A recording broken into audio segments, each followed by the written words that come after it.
രാധികേ, എനിക്കുള്ള ചൂടുവെള്ളം നീ ബാത്റൂമിലേക്ക് കൊണ്ടുവച്ചോ? ആ, വെച്ചു വിനയേട്ടാ. ആ, എന്നാ പിന്നെ എൻ്റെ ഡ്രസ്സൊന്ന് അയൺ ചെയ്ത് വെക്കേ. ഇന്നെനിക്ക് ഒരിടം വരെ പോകാനുണ്ട്. ഓ, ഞാനതൊക്കെ നേരത്തെ തന്നെ ചെയ്തു വെച്ചിട്ടുണ്ട് വിനയേട്ടാ. അടുക്കളയ്ക്കുള്ളിലെ രാവിലത്തെ തിരക്കിനിടയിലും രാധിക അതിനെല്ലാം മറുപടി പറഞ്ഞുകൊണ്ട് ഒന്ന് ദീർഘമായി നിശ്വസിച്ചു. ഓ, കുറെ നേരമായാലും ഞാൻ ഇതിൻ്റെ മുകളിലേക്ക് എടുത്തു വെച്ചിട്ട്. നിനക്കൊന്ന് വേഗം വിസിലടിച്ചുകൂടെ എൻ്റെ പൊന്നു കുക്കറേ? കാസറോളിലേക്ക് ചൂടുപുട്ട് കുത്തിയിടുന്നതിനിടെ രാധിക ഒരു പരിഭവത്തോടെ പറഞ്ഞു നിൽക്കുന്നതിനിടയിലാണ് പെട്ടെന്ന് അവളുടെ പിറകിൽ അഞ്ജു വന്നു നിന്നത്. എൻ്റെ അമ്മേ, ഇതുവരെ കഴിക്കാനായില്ലേ? എനിക്ക് ട്യൂഷന് പോകാൻ സമയമായി. എൻ്റെ പൊന്നഞ്ജു, അതെനിക്കും അറിയാം, നിനക്കും അറിയാം. പക്ഷേ ഈ പാവം കുക്കറിന് അതറിയില്ലല്ലോ. നിന്റെ അച്ഛനോട് ഞാൻ എത്ര തവണ പറഞ്ഞതാണെന്നറിയാമോ ഈ പഴയ കുക്കറൊന്ന് മാറ്റി പുതിയത് വാങ്ങിത്തരാൻ? കേൾക്കണ്ടേ? അമ്മ അതും പറഞ്ഞ് ഇവിടെ തന്നെ നിന്നോ. ഞാൻ എന്തായാലും പോവുക. എനിക്ക് ബസ് വരാൻ നേരായി. ഹാ, നിൽക്കഞ്ജു, അമ്മ നിനക്ക് വേണ്ടി പഴം പുഴുങ്ങി വെച്ചിട്ടുണ്ടടാ.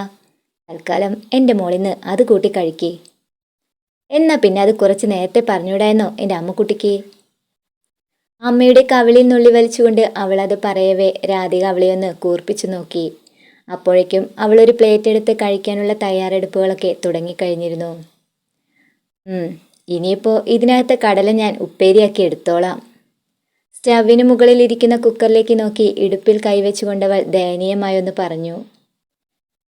രാധികെ, കഴിഞ്ഞില്ലേ ഇതുവരെ? ദാ ഇപ്പം വരാം വിനയേട്ടാ. അവൾ അതും വിളിച്ച് പറഞ്ഞുകൊണ്ട് ചോറ് പൊതിഞ്ഞതും കുപ്പിവെള്ളവുമായി അവൻ്റെ അടുത്തേക്ക് കൊട്ടിപ്പൊടിഞ്ഞ് ഓടിയെത്തുമ്പോഴാണ് അയാൾ ഒരു കണ്ണാടിക്ക് മുമ്പിൽ നിന്ന് മുടി ചീകി ഒതുക്കുന്നത് അവൾ കണ്ടത്. അത് ശരി, ഇവിടെ മുടി ചീകിക്കൊണ്ട് നിൽപ്പായിരുന്നോ? ഞാൻ കരുതി വിനയേട്ടൻ കാറിനകത്തേക്ക് കയറാൻ തുടങ്ങിയെന്ന്. കഷ്ടമുണ്ട് കേട്ടോ വിനയേട്ടാ, ഒന്ന് ശ്വാസം വിടാൻ പോലും സമ്മതിക്കാതെ ഇങ്ങനെ വിളിച്ചു പോകുന്നതിന്. ഞാൻ ഇവിടെ തന്നെ ഉണ്ടെന്ന് വിനയേട്ടൻ അറിയില്ലേ? വിനയേട്ടൻ്റെ എല്ലാ കാര്യങ്ങളും കൃത്യമായി നടക്കുന്നുമില്ലേ? എന്നിട്ടും എന്തിനാ എന്നെ ഇങ്ങനെ നിർത്താതെ വിളിച്ചുകൊണ്ടിരിക്കുന്നത്? പിന്നെ വിളിക്കാതെ?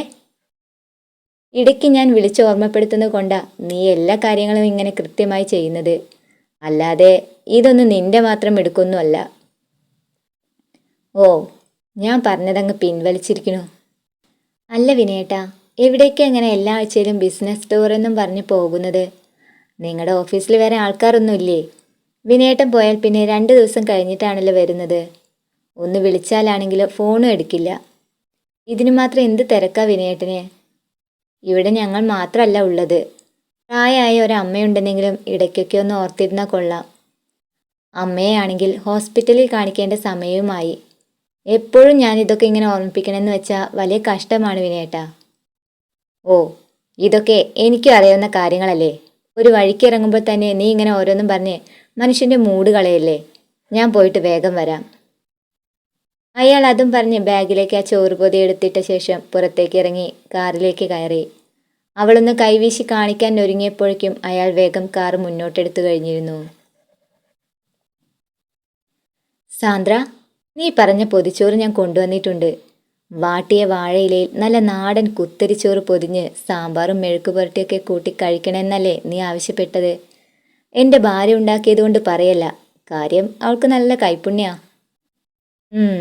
അതൊന്നും മനസ്സിലാക്കാൻ കൂടി വേണ്ടിയാ ഞാനിത് വിനയനോട് ആവശ്യപ്പെട്ടത്. പറ്റിയാ എനിക്കൊന്ന് പരീക്ഷിക്കാലോ. അയ്യോ, അത് വേണ്ടായേ. വെറുതെ എൻ്റെ വയറ് പരീക്ഷിച്ചു നോക്കാൻ ഞാനില്ല സാന്ദ്ര. ഓ വിനയ, ചുമ്മാ കളിയാക്കാതെ. നിങ്ങൾക്ക് എന്നോടുള്ള ഇഷ്ടമൊക്കെ വെറുമൊരു കള്ളത്തരാ അല്ലേ? അയ്യോ, അങ്ങനെയൊന്നും പറയരുത് സാന്ദ്ര. എപ്പോഴെങ്കിലും ഞാൻ തന്നോട് അങ്ങനെ പെരുമാറിയിട്ടുണ്ടോ? താനൊന്ന് വിളിക്കുമ്പോഴേക്കും ഞാൻ തൻ്റെ അടുത്തേക്ക് ഓടിയെത്തുന്നില്ലേ? തന്നോടുള്ള ഇഷ്ടം കൊണ്ട് കൂടിയല്ലേ തനിക്ക് വേണ്ടി രാധികയെ കൊണ്ട് ഞാൻ ഇതൊക്കെ ഉണ്ടാക്കിച്ചത്. അത് ഞാൻ സമ്മതിച്ചു തന്നു. എന്തായാലും താങ്ക് യു സോ മച്ച് വിനയ. തനിക്ക് എന്നോടുള്ള ഈ സ്നേഹവും കെയറിങ്ങും ഒക്കെ കാണുമ്പോഴാണ് ഞാൻ എന്നെ തന്നെ സ്വയം മറന്നു പോകുന്നത്. ഓരോ ദിവസവും ഞാൻ എണ്ണി കാത്തിരിക്കുന്നതും വിനയം വരുന്ന ദിവസത്തെ ഓർത്തുകൊണ്ടാണ്. നീ എൻ്റെ കൂടെ ഇങ്ങനെ ഇരിക്കുമ്പോഴുള്ളൊരു സുഖമുണ്ടല്ലോ, അതൊരിക്കലും പറഞ്ഞറിയിക്കാൻ പോലും കഴിയുന്നില്ല വിനയ. അവളൊരു വശ്യമായ പുഞ്ചിരിയോടെ അവനെ നോക്കിയത് പറയവേ പെട്ടെന്ന് അയാളുടെ ശരീരമാകെ ചൂട് പിടിക്കാൻ തുടങ്ങി. അന്നേരം അയാൾ അവളുടെ അടുത്തേക്ക് ഒന്നുകൂടി ചേർന്നിരുന്നു. താങ്ക്സ് മാത്രമേ ഉള്ളൂ സാന്ദ്ര. പതിയെ അവളുടെ ആ മുഖം കൈക്കുമ്പിളിലേക്ക് ചേർത്ത് പിടിച്ചുകൊണ്ട് ഒരു വെറിയോടെ അയാൾ പെട്ടെന്ന് അവളുടെ അധരങ്ങളെ മൊത്തത്തിൽ കവർന്നെടുക്കുമ്പോൾ അവളും ആ നിമിഷത്തിലേക്ക് അലിഞ്ഞു ചേരുകയായിരുന്നു അന്നേരം. പിന്നെ പതിയെ ഇരു ശരീരങ്ങളും ഒന്നായി തീരാനുള്ള കൊതിയോടെ ബെഡിലേക്ക് വീണുകിടന്നതും അവൾ അയാളെ നോക്കി വീണ്ടും ഒന്ന് പുഞ്ചിരിച്ചു. ആ പുഞ്ചിരി അയാൾക്കൊരു ലഹരി പോലെയാണ് തോന്നിയത്. അവളുടെ മാറിടത്തിലേക്ക് മുഖം പൂഴ്ത്തി വെച്ചയാൾ ആസ്വദിച്ച് കിടന്നപ്പോഴും സാന്ദ്ര അയാളെയും തൻ്റെ ഇരു കൈകളും ഉപയോഗിച്ച് ചേർത്ത് പിടിച്ചു കഴിഞ്ഞിരുന്നു. രാധികെ, നീ ആ കുഴമ്പൊന്ന് എടുത്ത് എൻ്റെ കാലിത്തിരി പെരട്ടിത്താ. വല്ലാത്ത വേദന തോന്നുന്നുണ്ട്. ഈ ആഴ്ച ഡോക്ടറെ കാണാൻ ചെല്ലാമെന്ന് പറഞ്ഞതല്ലേ? നീ ഇക്കാര്യം വിനയനെ ഓർമ്മപ്പെടുത്തിയില്ലേ രാധികെ? പറഞ്ഞിരുന്നതാണ് അമ്മേ. വിനയേട്ടൻ്റെ ഈ ബിസിനസ് ടൂർ കാരണം ഇപ്പോൾ കാര്യങ്ങളെല്ലാം പെൻഡിങ്ങായി കിടക്കുക. സാരല്ല, ചെല്ലാൻ പറഞ്ഞ സമയത്ത് തന്നെ നമുക്ക് ഡോക്ടറെ കാണാം. ഞാൻ കൂടെ വന്നാൽ പോരെ അമ്മയ്ക്ക്? ആ, അതെങ്ങനെ ശരിയാവുക? നീ വന്ന ഇവിടുത്തെ പണികളൊക്കെ പിന്നെ ആരാ ചെയ്യുക? 5 സ്കൂൾ വിട്ടു വരുന്ന നേരത്ത് ഇവിടെ ആരെയും കണ്ടില്ലെങ്കിൽ അവൾക്കതൊരു വിഷമാവില്ലേ? അതൊന്നും ഓർത്ത അമ്മ ടെൻഷൻ അടിക്കണ്ട. പണികളൊക്കെ ഞാൻ കുറച്ച് നേരത്തെ എണീറ്റ് ഒരുക്കിക്കോളാം. അഞ്ജുവിനോട് അവളുടെ കൂട്ടുകാരിയുടെ വീട്ടിലേക്ക് പോകാൻ ഞാൻ പറയാം. ഡോക്ടറെ കാണിച്ചിട്ട് വരുന്ന വഴിക്ക് നമുക്ക് അവളെയും കൂട്ടാം. ശരി ശരി. അവർക്കതൊന്നും പൂർണ്ണമായും ഇഷ്ടപ്പെടാത്തൊരു ഭാവത്തിൽ രാധികയെ നോക്കി അവരൊന്ന് തലയാട്ടി കൊടുത്തു. ഹോസ്പിറ്റലിൽ പോയി വരുന്ന വഴി ട്രാഫിക്കിനിടയിൽപ്പെട്ട് വണ്ടികളെല്ലാം നിർത്തിയിട്ടിരിക്കുന്നതിനിടയിലാണ് രാധിക പുറത്തേക്ക് വെറുതെയൊന്ന് കണ്ണോടിച്ചു നോക്കിയത്. പെട്ടെന്നാണ് തൻ്റെ കണ്ണുകളെ വിശ്വസിക്കാനാവാത്തതുപോലെ അവൾ ഒരു കാഴ്ച കണ്ടത്. ഒന്നുകൂടി സൂക്ഷിച്ചു നോക്കിയപ്പോഴാണ് റെസ്റ്റോറൻറ്റിനകത്ത് നിന്നും ഒരു പെണ്ണിൻ്റെ കൈപിടിച്ച് ഇറങ്ങി വരുന്ന തൻ്റെ വിനയേട്ടനെ അവൾ കാണുന്നത്. വിനയേട്ടൻ്റെ മുഖത്ത് അപൂർവമായി മാത്രം കാണുന്ന ആ പുഞ്ചിരി നിലനിർത്തിക്കൊണ്ടാണ് അയാൾ അവളെയും കൂട്ടി കാറിൽ കയറിയത്.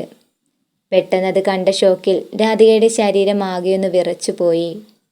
കണ്ണുകളിൽ ഇരുട്ട് പരക്കുന്നത് പോലെ തോന്നിയെങ്കിലും തൻ്റെ തൊട്ടടുത്തിരിക്കുന്ന അമ്മയെക്കുറിച്ച് ഓർത്തപ്പോൾ അവളുടെ മനസ്സ് നിശബ്ദമായൊന്ന് തേങ്ങാൻ ശ്രമിക്കുകയായിരുന്നു. എന്നാൽ അപ്പോഴും അവളുടെ കണ്ണുകളിൽ നിന്നും ഊർന്നിറങ്ങുന്ന കണ്ണുനീരിനെ തടഞ്ഞു നിർത്താൻ പാടുപെട്ടവൾ സ്വന്തം സാരി തലപ്പുകൊണ്ട് ആ മുഖമൊന്ന് മറച്ചു പിടിക്കാൻ ശ്രമിച്ചു.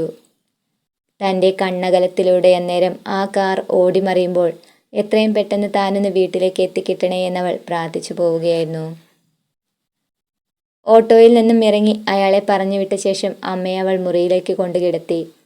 പിന്നീടൊന്നും പറയാൻ ശ്രമിക്കാതെ നേരെ ചെന്നത് സ്വന്തം മുറിയിലേക്കായിരുന്നു.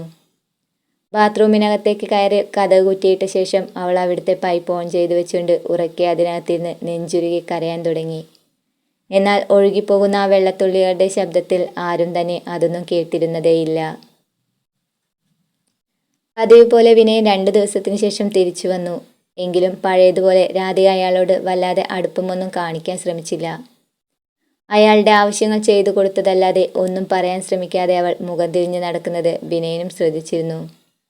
എന്നാൽ അയാൾ അതൊന്നും കാര്യമാക്കിയതേയില്ല. ബിസിനസ് ടൂർ എന്നും പറഞ്ഞ് കറങ്ങിത്തിരിഞ്ഞു വന്ന അയാളുടെ വസ്ത്രങ്ങൾ അലക്കുമ്പോൾ പോലും അതിലേക്കെല്ലാം ഒരു വെറുപ്പോടെയാണ് അവൾ നോക്കി നിന്നത്. മറ്റൊരു സ്ത്രീയുടെ ഗന്ധം അനുഭവിച്ചുകൊണ്ട് കയറി വന്ന തൻ്റെ ഭർത്താവിനെ അവൾ ആ നിമിഷം മുതൽ വെറുത്തു തുടങ്ങുകയായിരുന്നു.